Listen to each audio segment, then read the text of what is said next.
నమస్తే, welcome to shadow news. ముందుగా బులెటిన్లోని headline చూద్దాం. విజయవాడలో టూరిజం సదస్సు క్యారవాన్లను ప్రారంభించిన సీఎం చంద్రబాబు. 2 లక్షల కోట్ల రూపాయల పెట్టుబడులను ఆకర్షించడమే లక్ష్యం. బాబు రామ్దేవ్తో కలిసి క్యారవాన్లను ప్రారంభించిన సీఎం.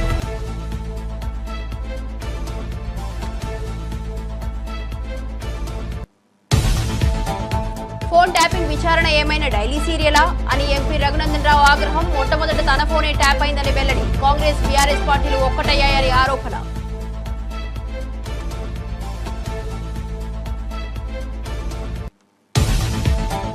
ఫోన్ ట్యాపింగ్ కేసులో సిట్ విచారణకు హాజరైన ఎంపీ కొండా విశ్వేశ్వరరెడ్డి. కేసీఆర్ కేటీఆర్లకు శిక్ష పడితేనే ఇలాంటివి పునరావృతం కాబోవని వ్యాఖ్య. ట్యాపింగ్ పై ఫిర్యాదు చేసినందుకే తనపై కక్ష సాధింపు చర్యలు చేపట్టారని ఆరోపణ. మావోయిస్టుల లేఖపై స్పష్టత లేదన్న మంత్రి సీతక్క. అసభ్యంగా దూషించడం బాధాకరమని సీతక్క ఆవేదన. ఆదివాసుల హక్కుల కోసం పోరాటం కొనసాగిస్తామని వెల్లడి.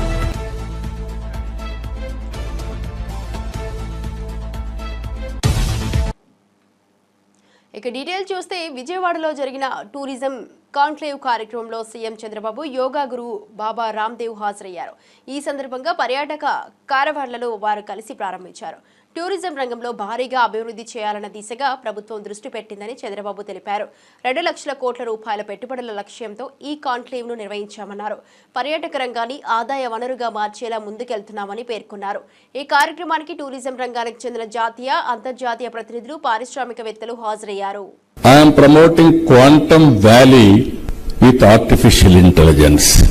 That is the beauty of today's technology penetration. All of us are talking about technology. Now data is available, historical data. Global knowledge is available. Artificial intelligence and quantum computing is a reality. Real-time data can be collected through satellite, drones, IoTs, wearables, sensors, CCTV cameras. Then decision making will be taken real time. Decision will be communicated real time across the cross sections. One example I am giving you in government. Now we are providing 703 services.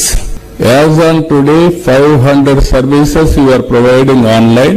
By August 15th of this year, all services will be provided online through WhatsApp governance. Nobody, no need to come to any. Even all investors, I am telling you, you do not come to office. You need not go to any office, any officer. Automatically, they have to clear. That is the system we are building. Now people are saying, with all these things we will lose jobs. Now how to create jobs? Only the way tourism is only the sector where we can create excellent jobs. I am promoting Quantum Valley with artificial intelligence. Revanth Reddy పాలనలో రాక్షసత్వపు తంతు కొనసాగుతుందని మాజీ MLA Chirumarthi Lingaiah మండిపడ్డారు. నల్గొండ జిల్లా నకరికల్ మండలంలోని మంగళపల్లికి చెందిన BRS కార్యకర్త కందికంటి నాగేంద్రబాబును అక్రమంగా అరెస్టు చేశారంటూ నకరికల్ పోలీస్ స్టేషన్ ముందు బీఆర్ఎస్ నేతలు నిరసనకు దిగారు. సోషల్ మీడియాలో పోస్టు పెట్టినందుకే అరెస్టు చేశారంటే ఇది గాంధేయ విలువలేనా అని ప్రశ్నించారు. తమ కార్యకర్తను వెంటనే విడుదల చేయాలని డిమాండ్ చేస్తూ అరెస్టు చేయడమే కాదు, ఊరిలోకి వస్తే చంపుతామని బెదిరిస్తున్న వారిపై కూడా చర్యలు తీసుకోవాలని కోరారు. పోలీసుల పద్ధతి మార్చుకోకపోతే తీవ్ర పరిణామాలు ఎదురవుతాయని హెచ్చరించారు.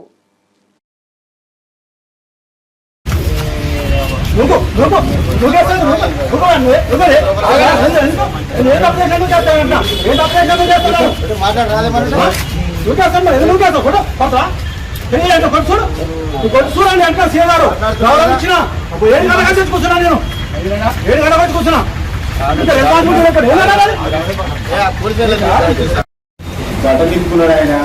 మీరు చేసే కాక మీరు బట్టలు నింపుకున్నారు, గది చేస్తున్నారు, మీరు చేసేవాని మీకు జిజ్జంతా బాగుంటుంది. డిపార్ట్మెంట్ గౌరవం కాకపోతే బాగుంటుంది. మీరు ఏమన్నా ఏం పెట్టినా పిల్లల పోస్ట్ ఏమో నలసదు. ఏం పెట్టారు బాబా నువ్వు? ఏం పెట్టాడు? సోషల్ మీడియా ఏం పెట్టినా? చనిపోయినప్పుడు 10,000 రూపాయలు ఇచ్చే బదులు బతుకున్నప్పుడు ఇల్లు కట్టిస్తే బాగుంటుంది అన్నాడు. ఎవరికేం నొప్పి మాట అంటే నేనే ఇవ్వచ్చు 10,000, ఇంకోటి వచ్చి ఇంకోటి ఎవరైనా ఇవ్వచ్చు. బతుకున్నప్పుడు ఇల్లు కట్టిస్తే బెటర్ ఉంటుంది. చచ్చిపోయిన 10,000 ఇస్తున్నా, బతుకున్నప్పుడు సాయం చేస్తే బాగుంటుందా అన్నాడు. ఏం నొప్పి దానికి? ఏం బాధ అనిపిస్తుంది దానికి? ఆగమేఘం తీసుకొచ్చి హ్యాండిక్యాప్ పిల్లలు లొకేషన్ చూసి పట్టుకున్నాను. ఏం ఎంక్వైరీ మీరు చేయవలసిన ఎంక్వైరీ చేయాలంటే చేయరు. రైతుల మోటార్లు పైపులు ఎరగొట్టి పలగొడుతూనే మీరు ఎంక్వైరీ చేయరు, ఉల్టా వాళ్ళ మీద కేసులు చేస్తారు. కానీ మీరు పాప అంతా కూడగట్టుకుంటారు. 2 సంవత్సరాల లోపల ఆ పాపసిన ఆఫీస్ కంటే బయట నెట్టేస్తున్నారు. ఖచ్చితంగా మీకు మూల్యం చెల్లిస్తారు ప్రజలు. రేపు అధికారం వచ్చే రోజు కూడా ఇదే పరిస్థితి మీరు ఎదుర్కోవాల్సి వస్తుంది. ఇది మంచి సాంప్రదాయం కాదు.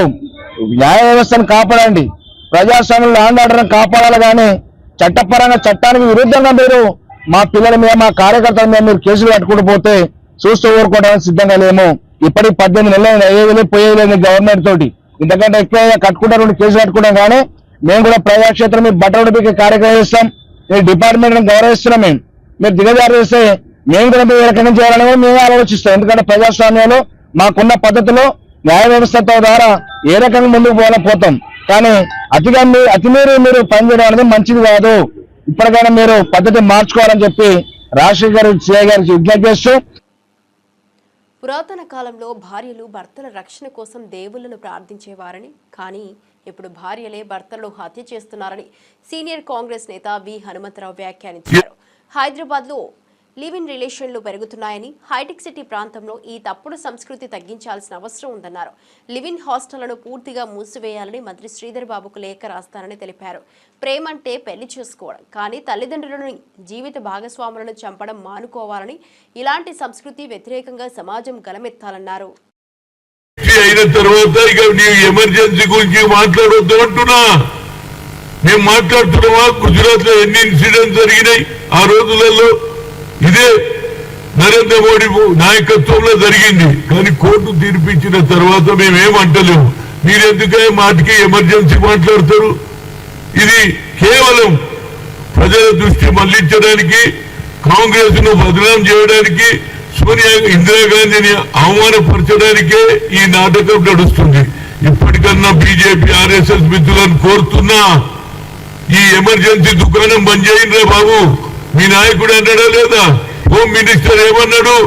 రాజ్యాంగం రాసినటువంటి వ్యక్తి బాబాసాహెబ్ అంబేద్కర్ ను అవమానం చేసిందా లేదా? 6 సార్లు ఆయన పేరెత్తి మీరు దేవునన్న జ్ఞాపకం చేస్తే స్వర్గానికి పోతారు, ఇదొక ఫ్యాషన్ అయిందన్నారు. ఏం మాట్లాడతారా బాబు? మీకు ప్రజల సమస్య తెలుసుకో. ఇవాళ అదే మా రాహుల్ గాంధీ గారు కన్యాకుమారి నుంచి కశ్మీర్ వరకు నడిచిన తర్వాత we come to the power, we'll conduct a caste census అన్నారు. నువ్వు 10 ఏళ్ళు ఉన్నావు, 3 సార్లు కలిసిన.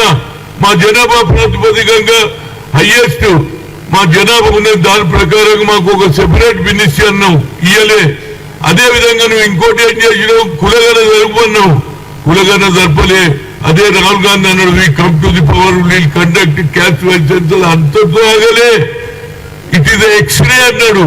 కింది స్థాయిలో ప్రజలు ఏ విధంగా బతుకుతున్నారు దాని ప్రకారంగా వారికి న్యాయం జరగాలన్నారు. 90% ఉన్న జనానికి 10%లే ఎంజాయ్ చేస్తున్నారని కూడా చెప్పడం జరిగింది. కనుక ఈ ఎమర్జెన్సీ ఇష్యూను ఇప్పటితో ఆపుడ్రా బాబు. టీడీపీ మేనిఫెస్టోకు గ్యారంటీ కార్డు ఇచ్చిన చంద్రబాబు యోగా డే రోజు చనిపోయిన వారికి కూడా సర్టిఫికేట్లు ఇచ్చారని ఎద్దేవా చేశారు. వైఎస్ఆర్సీపీ నేత గుడివాడ అమర్నాథ్ అనకాపల్లి జిల్లాలో ఆయన మాట్లాడుతూ చంద్రబాబు మాటలని అబద్దాలేనన్నారు.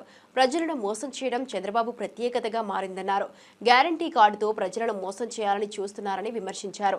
ఈ హామీలను అమలు చేయడం అసాధ్యమని తమ పార్టీ ఎన్నికల ముందు నుంచే చెబుతోందన్నారు. ప్రజలు మళ్లీ చంద్రబాబుకు నమ్మకమివ్వరని వ్యాఖ్యానించారు. రాష్ట్రంలో ఉన్నటువంటి ఓటర్స్ ఎవరైతే ఉన్నారో వారందరికి కూడా మెసేజ్లు పంపించి మీకు సంవత్సరానికి ఎంత వస్తుంది, 5 సంవత్సరాలకి ఎంత వస్తుంది, ఇది చంద్రబాబు నాయుడు గారు షూరిటీ, ఇది మీ అందరికీ గ్యారంటీ అని చెప్పినటువంటి మాటలు. దీనికి గ్యారంటీ కార్డు కూడా ఉందండో. ఇగో ఈ గ్యారంటీ కార్డు మనం ఏ కుక్కర్ కొనుక్కుంటేనో, లేకపోతే ఫ్రిడ్జ్ కొనుక్కుంటేనో, లేకపోతే ఏసీ కొంటే ఎలాగైతే ఈ వారంటీ గ్యారంటీ కార్డులు ఇస్తారో, చంద్రబాబు నాయుడు గారు ప్రభుత్వం వస్తే ఆయనకు ఓటేసి అధికారం ఇస్తే ఇది గ్యారంటీ కార్డు. ఇవి కూడా ఇచ్చారు ప్రజలకి. ఉదాహరణకి దీని మీద కూడా క్యూఆర్ కోడ్ ఉంది. పెద్దలు ఎన్టీ రామారావు గారు, అచ్చెన్నాయుడు గారు, అప్పట్లో రాష్ట్ర అధ్యక్షుడు అనుకుంటా, లోకేష్ బాబు, పక్కన చంద్రబాబు. ఇందులో ఉదాహరణకి మౌనిక అని చెప్పి ఒక అమ్మాయి, రాజంపేట నియోజకవర్గం. ఈ అమ్మాయికి ఇచ్చినటువంటి గ్యారంటీ కార్డు ఇది.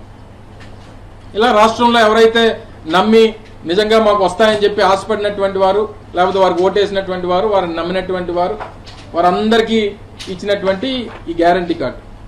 ఇందులో కూడా 5 కోట్ల ఆంధ్రుల భవిష్యత్తుకు గ్యారంటీ ఇస్తూ తెలుగుదేశం పార్టీ హామీలుగా ఇస్తున్న పథకాలు మహాశక్తి, యోగలం, అన్నదాత, ఇంటింటికి నీరు, బీసీలకి రక్షణ చట్టం, పూర్ టు రిచ్, ఇవన్నీ కూడా దీంట్లో ఈ కార్డు మీద కలర్ఫుల్గా ఉంటుందని చెప్పి మెన్షన్ చేస్తూ ఇచ్చినటువంటి గ్యారంటీ కార్డు. దీని మీద రాసింది కూడా అదే, భవిష్యత్తుకు గ్యారంటీ కార్డు అని చెప్పి మెన్షన్ చేస్తూ వారి మేనిఫెస్టోలో భాగంగా ఇచ్చినటువంటి కార్డు. ఇవి పథకాలు. ఇగో ఇది కూడా బాగుందండి. బాబు షూరిటీ భవిష్యత్ గ్యారంటీ అభినందనలు. ఆల్రెడీ అభినందన తెలియజేస్తూ 2,40,000 రూపాయలు. తనపై వచ్చిన మావోయిస్టుల లేఖపై మంత్రి సీతక్క స్పందించారు. ఆ లేఖ నిజంగా మావోయిస్టులదేనా లేదా అన్న విషయంపై ఇప్పటికీ స్పష్టతనిద్దన్నారు. లేఖలో లేని విషయాలని పత్రికలు, కొన్ని మీడియా సంస్థలు విచ్చలవిడిగా ప్రచారం చేస్తున్నాయన్నారు. మహిళగా తనపై అసభ్య పదజాలంతో దాడి చేయడం బాధాకరమన్నారు. ప్రజల కోసం ఎల్లప్పుడూ పోరాటం చేస్తానని, తాను నమ్ముతానని, అట్టడుగు వర్గాలు, ఆదివాసుల సంక్షేమమే తన ముఖ్య లక్ష్యమని స్పష్టం చేశారు. రాజకీయ కక్షతో తనపై లెక్చర్లు ఇవ్వడం సబబు కాదన్నారు. కాపాడుకుందాం ఈరోజు. అందుకనే రొయ్యూరులో ఏదో ప్రయత్నం చేస్తే వాళ్ళ ఇళ్ల స్థలాల కోసం వాళ్ళు అక్కడికి వచ్చారు. కాబట్టి ఇళ్ల స్థలాలది అది ఇస్తామని మేము చెప్పడం జరిగింది. దాన్ని కొంతమంది ఆ లేఖను ఇష్టానుసారంగా ఒక ఆడ మనిషిని కూడా చూడకుండా ఒక పేపర్ వాళ్ళు అయితే సిగ్గు లేదా అది ఇది అని అన్నారని, వార్నింగ్ ఇచ్చిరని. సరే, తప్పులు చేస్తే ఏదైనా ఉంటే సరి చేసుకోవడానికి సిద్ధంగా ఉన్నాం. ప్రజలు వార్నింగ్ ఇచ్చినా, ప్రజాప్రతినిధులు వార్నింగ్ ఇచ్చినా స్వీకరిస్తాం. ప్రజల కోసం మా పనితనాన్ని మెరుగుపరుచుకుంటాం. ఇంకా ప్రజల అభివృద్ధి కోసం, సంక్షేమం కోసం ముందుకు పోతాం తప్ప వెనుకడుగేసేది ఉండదు. ప్రజల కోసం ఎప్పుడు కూడా నిలబడతాం. ఆదివాసుల కోసం నిలబడతాం, అట్టడుగు వర్గాల కోసం నిలబడతాం, కష్టాల్లో ఉన్నటువంటి వాళ్ళ కోసం సాధ్యమైన. నేను మనిషినే. గతంలో నేను ఆదిలాబాద్ ఇన్ఛార్జిగా ఉన్నా కాబట్టి అక్కడ కూడా అనేక సార్లు పారిశుద్ధ్య సమస్యలు వచ్చినప్పుడు చేసినాం. గతంలో బీఆర్ఎస్ గవర్నమెంట్ లో 3 నెలల పిల్లను బయట పెట్టి తల్లులను జైలేసినటువంటి సంఘటన. చెట్లకు కట్టేసి కొట్టిర్రు. ఒకటి మొన్న ఇక్కడ బుర్గంపాడులో జరగగానే అదేంటి వాస్తవ రిపోర్ట్ తెమ్మని చెప్పినాం. సురేఖ గారితో మాట్లాడినాం. సురేఖ మేడం కూడా రిపోర్ట్ తెప్పిస్తుంది. దాని మీద ఖచ్చితంగా యాక్షన్ తీసుకోమనంటాం. కాబట్టి ఎవరిని ఏ మూలాలలో మేము మా ప్రజలకు సంబంధించినటువంటి సేవ చేసే మూలాలను ఎప్పుడు మర్చిపోం. బతుకున్నంత కాలం ప్రజల కోసం పనిచేస్తాం, ప్రజల హక్కుల కోసం పనిచేస్తాం. ప్రజల ఇప్పుడు అధికారంలో కాబట్టి అభివృద్ధి కోసం పనిచేస్తాం తప్పకుండా. కాబట్టి కొంతమంది చాలా సంతోషపడుతూ ఒక ఆదివాసీ బిడ్డను టార్గెట్ చేసిరని కొంతమంది రాజకీయ నాయకులు చాలా ఉత్సాహపడుతున్నారు. ఈడ లేనిది ఉన్నట్టుగా. అయ్యే నాయన, నిన్నటిదాకా మీరే అధికారంలో ఉన్నారు, మరి ఆడ ఎందుకు ఇయ్యలే? శంకరాజపల్లెలు ఎందుకు ఇయ్యలే? ఇలా జల కట్టెలతో చెట్లకు కట్టేసి ఎందుకు కొట్టిరు? ఇదే భద్రాద్రి కొత్తగూడెంలో అనేక మందిని ఇబ్బంది పెడితే అక్కడ ఫారెస్ట్ ఆఫీసర్ మీద కూడా దాడి చేసిరు. ఆదిలాబాద్ లో జైల్లో పెట్టిరు. చెట్లకు కట్టేసి కింద కొట్టిరు. ఇవాళ ఏదో ఒలుకోబోస్తున్నారు టీఆర్ఎస్ నాయకులు. మాట్లాడండి. ఆ రోజు కాంగ్రెస్ ప్రభుత్వమే అటవీ హక్కుల చట్టం తెచ్చింది. పురాతన సాంప్రదాయాలను ప్రతిబింబించే పూరి జగన్నాథ రథోత్సవం అంగరంగ వైభవంగా ప్రారంభమైంది. ఉదయం నుంచే వందలాదిగా భక్తులు జగన్నాథ స్వామిని దర్శించేందుకు తరలివచ్చారు. రంగురంగుల దుస్తులు ధరించి హారతులతో స్వామివారిని పలకరిస్తూ ఉత్సాహంగా రథాన్ని లాగుతున్నారు. భక్తుల నినాదాలతో ప్రాంతం మారుమోగింది. రథోత్సవం సందర్భంగా అధికారులు భారీ భద్రత ఏర్పాటు చేశారు. స్వచ్ఛత, శానిటేషన్ ఏర్పాట్లతో పాటు వైద్య సౌకర్యాలను కూడా సిద్ధం చేశారు. పూరి జగన్నాథ ఆలయం వద్ద జరిగిన ఈ ఉత్సవాన్ని ప్రత్యక్షంగా వీక్షించేందుకు వివిధ రాష్ట్రాల నుంచి భక్తులు చేరుకున్నారు. ఈ పర్వదినాన్ని ఆధ్యాత్మికంగా తీర్చిదిద్దేందుకు ఇస్కాన్ సభ్యులు కూడా సేవలందిస్తున్నారు.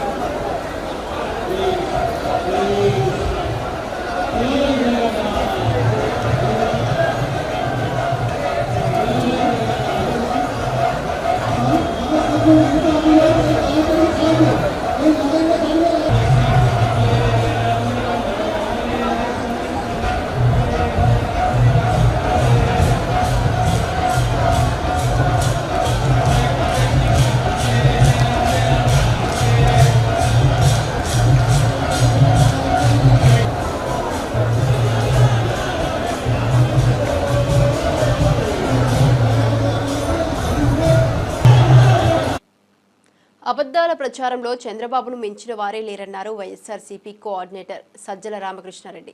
సింగనమలలో పార్టీ కార్యాలయం ప్రారంభించి చంద్రబాబు మేనిఫెస్టో రీకాలింగ్ కార్యక్రమంలో పాల్గొన్నారు.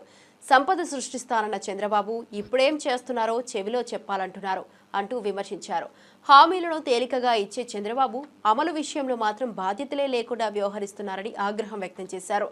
ప్రజల్లో ఏడాదిలోనే ప్రభుత్వం మీద వ్యతిరేకత స్పష్టంగా కనిపిస్తున్నదన్నారు. వైఎస్ఆర్సీపీని నిర్వీర్యం చేయాలన్న కక్షతో చంద్రబాబు నేతలపై దాడులు చేసి అక్రమ కేసులు పెడుతున్నారని ఆరోపించారు. స్కిల్ డెవలప్మెంట్ కుంభకోణంపై ఆధారాలతోనే కేసులు పెట్టామని తెలిపారు.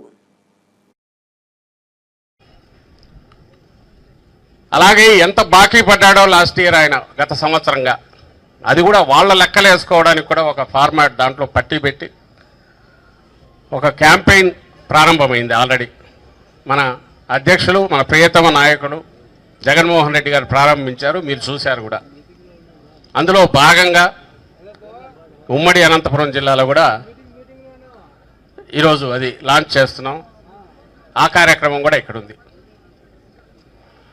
అదొక మంచి సందర్భం. సో ఈ సందర్భంగా ఇక్కడ మీరందరూ వచ్చారు. ఏం మాట్లాడాలంటే నిజంగా అర్థం కావడం లేదు. ఎందుకంటే గతంలో మనం ప్రభుత్వంలో ఉన్నప్పుడు 5 ఏళ్ల పాటు 19 నుంచి 24 వరకు జగన్మోహన్ రెడ్డి గారు ఏమేం చేశారో చిట్టా విప్పి చదవాలంటే రోజంతా సరిపోయేది కాదు.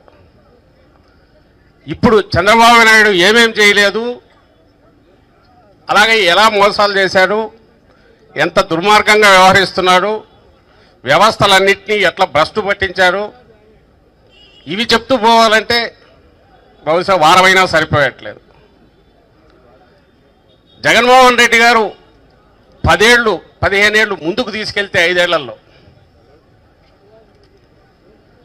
ఒకేసారి 15 ఏళ్ళు వెనక్కు సంవత్సరంలోనే తీసుకెళ్లగలిగిన ఘనత చంద్రబాబు నాయుడు సాధించినాడు. ఆ రకంగా రికార్డ్ అయింది. ఇది గిన్నీస్ బుక్లో ఎక్కించవచ్చు కావాలంటే. బహుశా ప్రపంచ చరిత్రలో ఎవ్వరూ కూడా ఒక్కటంటే ఒక్కటి కూడా సరిగా అమలు చేయకుండా, ఒకటంటే ఒకటి ఎందుకంటున్నా అంటే పెన్షన్తో సహా ఆయన రాగానే పెన్షన్ ఇచ్చాడు. ఫోన్ ట్యాపింగ్ వ్యవహారంలో తన ఫోన్తో పాటు తన భార్య ఫోన్ను కూడా ట్యాప్ చేశారని మాజీ ఎంపీ కొండా విశ్వేశ్వరరెడ్డి ఆరోపించారు. బెదిరింపుల కారణంగా 2 వారాలు బెంగళూరుకు పారిపోయి హోటల్లో తలదాచుకున్నానన్నారు. ఫోన్ ట్యాపింగ్ కేసులో కేటీఆర్ పాత్రపై చర్యలు తీసుకోవాలని డిమాండ్ చేశారు. ఇది టెక్నికల్ కేసు కాదని రాజ్యాంగ విలువలకు వ్యతిరేకంగా జరిగిన కుట్రగా పేర్కొన్నారు. ఈ అంశాన్ని పార్లమెంటులో ప్రస్తావించి దేశ ప్రజలకు నిజాలు వెల్లడిస్తానన్నారు. ట్యాపింగ్లో పాల్గొన్న వారిని వదిలిపెట్టకూడదని, కఠినమైన శిక్షలే విధించాలని స్పష్టం చేశారు. బాధితులుగా తాము న్యాయపరంగా పోరాటం చేస్తామన్నారు. వీళ్ళతో సాధ్యం కాకుండా వేరే కేంద్ర ఏజెన్సీస్ను ఇన్వాల్వ్ చేయాలి. దాని తర్వాత మేము తప్పనిసరి పార్లమెంట్లో లేస్తాం. ఈసారి ఎట్లా ఎంపీల ఫోన్ ట్యాపింగ్ ఎస్పెషల్లీ అది కూడా ప్రాపర్ సుబూతుంటేనే చేయవచ్చు. ఎంపీలకు ప్రత్యేకంగా 2019లో నేను ఎంపీ ఉన్నప్పుడు నేను ట్యాప్ చేసినప్పుడు తర్వాత అది ఎక్కడ ఆగిందంటే సుబూత్ ఎక్కడ ట్రైల్ ఎండ్స్ హియర్ అంటారు కదా, trail ended at home secretary. ఎందుకంటే హోమ్ సెక్రటరీయే బై ద వే నేను ఇప్పుడు చెప్తున్నాయన్నీ కూడా ఆర్డినరీ ఫోన్ కాల్స్, మన పెగాసిస్ వాట్సాప్ సిగ్నల్ కాదు, ఆ ట్యాపింగ్ వే అవి. ఇంకా ఆ సుబూట్లు నాకు చూపెట్టలేదు. వాళ్ళు పెగాసిస్ కొన్నరా లేదా అని అడిగితే వాళ్ళు నాకు సమాధానం ఇవ్వలేదు. ఎందుకంటే వాళ్ళు నన్ను ఇంటరాగేట్ చేస్తుంది ఇవ్వలేదు. ఆ పెగాసిస్ గురించి మాట్లాడతలేను, వాట్సాప్ కాల్స్ గురించి మాట్లాడతాను, సిగ్నల్ కాల్స్ గురించి, నార్మల్ ఫోన్స్ గురించే మాట్లాడుతున్నాను.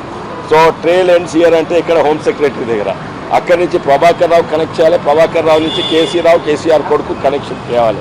అది సుబూట్లు ఎట్లా వస్తాయి? సర్కమ్స్టాన్షియస్ ఎవిడెన్స్లో కూడా సెంటెన్స్ చేయవచ్చా? ఇవన్నీ కూడా కోర్టులు తెరవాలి. కానీ ఇవి అయిపోయే వరకు తెలంగాణ ప్రజలు ఊరుకున్నారు. ఈ ఓడగొట్టి మీ దరిద్రం అయితే పోయింది తెలంగాణ నుంచి, ఈ కుటుంబ పాలన అయితే పోయింది తెలంగాణ నుంచి. కానీ వీళ్లకు నిజమైన రేపు కూడా ఇటువంటి జరగొద్దు.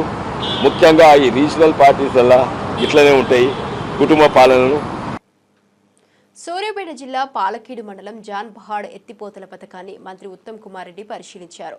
ఈ సందర్భంగా ఆయన మాట్లాడుతూ గోదావరి నదిపై ప్రాజెక్టులను గతంలోనే పూర్తి చేసి ఉంటే బనకచెర్ల వివాదం వచ్చేది కాదన్నారు. ప్రాజెక్టుల ప్రణాళికలో తప్పిదాలు చేసి రైతులకు నీటిని అందించలేకపోయినా దురదృష్టకర పాలన బీఆర్ఎస్ ప్రభుత్వానికి ఉండిందని అన్నారు. కాంగ్రెస్ ప్రభుత్వం అధికారంలోకి వచ్చిన తర్వాత సాగునీటి ప్రాజెక్టులకు ప్రాధాన్యతనిస్తూ రైతులకు న్యాయం చేయడానికి కృషి చేస్తున్నామన్నారు. సాగునీటి ప్రాజెక్టుల పనులను వేగవంతం చేసి రైతుల భూములకు నీరందేలా ప్రణాళికలు రూపొందిస్తున్నామని మంత్రి ఉత్తమ్ తెలిపారు.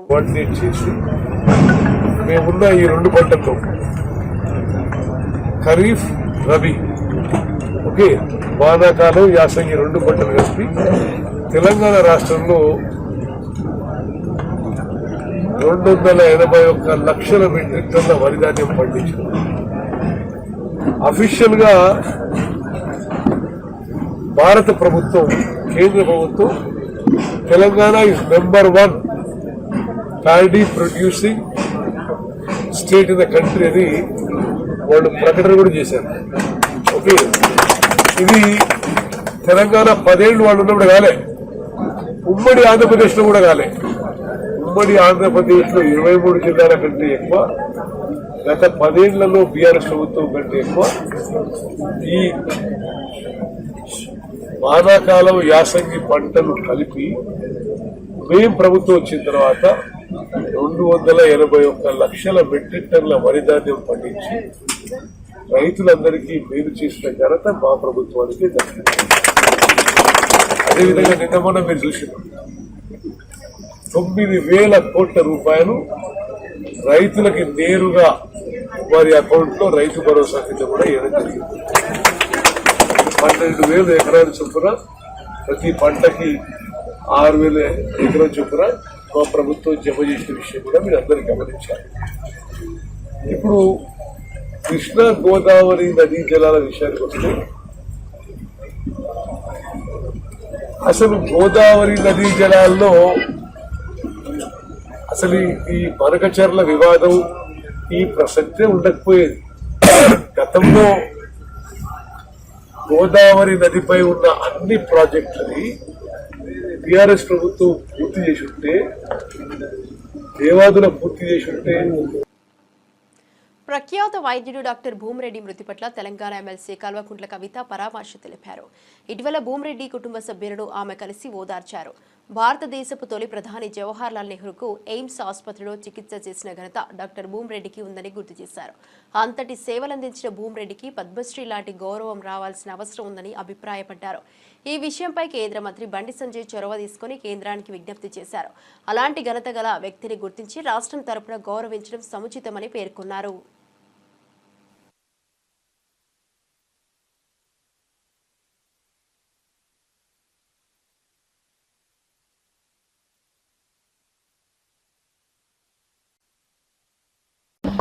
జై తెలంగాణ. అందరికీ నమస్కారం. కరీంనగర్లో భూమిరెడ్డి సార్ అంటే తెలియని వాళ్ళు ఎవరు ఉండరు.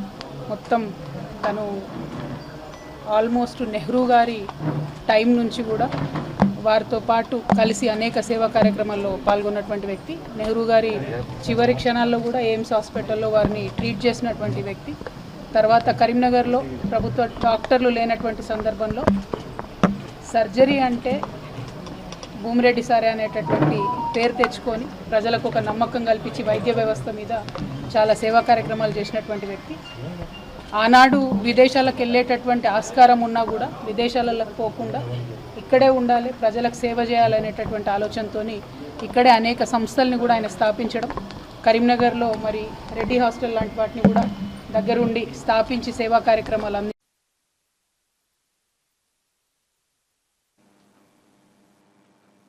ఫోన్ ట్యాపింగ్ కేసులో తొలి బాధితుడిగా తానే ఉన్నానని, అయితే ఇప్పటికీ విచారణకు ఎందుకు పిలవడం లేదని ఎంపీ రఘునందన్ రావు ప్రశ్నించారు. విచారణ వాస్తవానికి డైలీ సీరియల్లా మారిందని తీవ్రంగా విమర్శించారు. చిత్తశుద్ధి ఉంటే పూర్వ ఐపీఎస్ అధికారి ప్రభాకర్ రావును ఇప్పటికీ అరెస్టు చేయకపోవడం ఎందుకని నిలదీశారు. ఈ విచారణ గాంధీ భవన్ పంచాయతీలా మారిందని, కాంగ్రెస్ బీఆర్ఎస్ మధ్య అర్థవంతమైన మంతనాలకు ఇది ఉదాహరణగా నిలుస్తుందని అన్నారు. కాళేశ్వరం ప్రాజెక్టు వ్యవహారం, ఫోన్ ట్యాపింగ్ కేసు 2 ములాఖత్ రాజకీయాల ప్రూఫ్లని రఘునందన్ ఆరోపించారు. సిట్ విచారణలో గాడిద గుడ్డు తప్ప ఎలాంటి చర్యలు కనిపించవని కూడా ఎద్దేవా చేశారు. అయ్యా ఇంటెలిజెన్స్ పోలీసులు జర గట్టిగానే ఉండ్రి. ఏం జరుగుతుంది? ఎప్పుడు స్టార్ట్ అయింది టెలిఫోన్ ట్యాపింగ్? బయటికి ఎప్పుడు వచ్చింది? ఏడు మొదలైంది పంచాయతీ?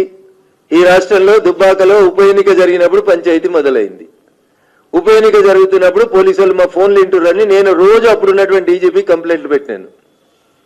ఎంత దుర్మార్గంగా పనిచేస్తుంది మీ సిట్ అంటే అక్కడనే కనబడతా ఉంది. గాంధీ భవన్లో పనిచేసే వాళ్ళకి ఇస్తారు, కాంగ్రెస్ పార్టీ సోషల్ మీడియాలోకి ఇస్తుంది సిట్ నోటీసులు. వాళ్ళందరినీ విచారణ చేస్తున్నాం, స్టేట్మెంట్ రాస్తున్నాం అని చెప్తారు. దుబ్బాక ఉప ఎన్నికల్లో పైసలు పట్టుకున్నామని చెప్పి నా కుటుంబ సభ్యుల్ని, సంబంధం లేని వ్యక్తుల్ని టెలిఫోన్లు ఎన్నుకుంటూ హరాస్ చేసిరని రఘునందన్ రావు అప్పుడున్నటువంటి డీజీపీకి 10 సార్లు కంప్లైంట్ ఇచ్చిండు. ఎన్నికలు అప్పుడు ఇచ్చిండు, ఎన్నికలు అయిపోయినాక ఇచ్చిండు, ఎమ్మెల్యేగా గెలిచిన తర్వాత కూడా వచ్చి అప్పుడున్నటువంటి డీజీపీకి ఇచ్చిండు ఉత్తరం. ఆడమైన ఉత్తరాలు స్పెషల్ ఇన్వెస్టిగేషన్ టీంకి చేరుతలేవా? అప్పుడున్నటువంటి డీజీలు గారా చీఫ్ సెక్రటరీ గారిని పిలిచిర్రు, స్పెషల్ సెక్రటరీ గారిని పిలిచిర్రు. ప్రభుత్వం చెప్తే చేసినాం, ప్రభాకర్ రావుని పట్టుకొచ్చినాక అందరినీ పట్టుకొస్తాం. ఇంకెన్ని రోజులు జరుగుతారు మీరు? విచారణ పేరిట టైంపాస్ ఎన్ని రోజులు కావాలి సిట్కి, కాంగ్రెస్ పెద్దలకి? హైదరాబాద్ లోయర్ ట్యాంక్ బండ్ నుంచి ప్రారంభమైన కుమ్మర్ల బోనాల జాతరకు మంత్రి పొన్నం ప్రభాకర్ ముఖ్య అతిథిగా హాజరయ్యారు. మట్టి కుండల బోనాలకు ఘటానికి పూజలు చేసి బోనాలను తలపై మూసి జాతర ప్రారంభించారు. కుమ్మర్ల వృత్తి రక్షణ కోసం గుజరాత్ తరహా శిక్షణ ఇప్పించేందుకు ప్రభుత్వ పథకం రూపొందుతుందని తెలిపారు. సాంకేతికత పెరిగేలా యాంత్రీకరణతో నైపుణ్య శిక్షణ అందిస్తామని చెప్పారు. జూలై 24 వరకు ఆషాఢ బోనాలు జరుగుతాయని, రాష్ట్ర ప్రజలకు అమ్మవారి ఆశీస్సులు ఉండాలని ఆకాంక్షించారు. భారత్ చైనా మధ్య సరిహద్దు ఉద్రిక్తలను తగ్గించేందుకు 4 అంశాల ప్రణాళికను ప్రతిపాదించినట్లు భారత రక్షణ శాఖ మంత్రి రాజ్నాథ్ సింగ్ తెలిపారు. చైనా పర్యటనలో భాగంగా షాంఘై సహకార సంస్థ సదస్సులో పాల్గొన్న ఆయన చైనా రక్షణ మంత్రి డాంగ్ జూన్తో సమావేశమయ్యారు. ఈ సందర్భంగా 2024 బలగాల ఉపసంహరణ, నిరంతర ఉద్రిక్త తగ్గింపు ప్రయత్నాలు, సరిహద్దుల గుర్తింపు లక్ష్యాలకు చర్యలు, ద్వైపాక్షిక విభేదాలను తొలగించే నిధుల వ్యవస్థ కొనసాగింపును సూచించారు. సమావేశం అనంతరం మానస సరోవరం యాత్రకు మార్గం స్పష్టమైందని ట్వీట్ చేశారు. సంబంధాలు సమస్యలు రాకుండా బాధ్యతగా వ్యవహరించాలని సూచించారు. తిరుమల శ్రీవారిని దర్శించుకునేందుకు పలువురు ప్రముఖులు చేరుకున్నారు. వీఐపీ బ్రేక్ సమయంలో శ్రీవారి ఆలయంలోకి ప్రవేశించి స్వామివారిని శ్రద్ధ భక్తులతో దర్శించారు. ఇక ఆలయ అధికారులు వారికి తీర్థ ప్రసాదాలు అందజేశారు. దర్శనం అనంతరం గర్భగుడి బయట కొద్దిసేపు మౌనంగా నిలబడి ప్రార్థనలు చేశారు. తిరుమలలో భక్తుల రద్దీ నేపథ్యంలో అధికారులు అన్ని ఏర్పాట్లు చేశారు. భక్తులకు ఎలాంటి ఇబ్బందులు లేకుండా శ్రీవారి సేవలో పాల్గొనడానికి అధికారులు ప్రత్యేక శ్రద్ధ తీసుకుంటున్నారు.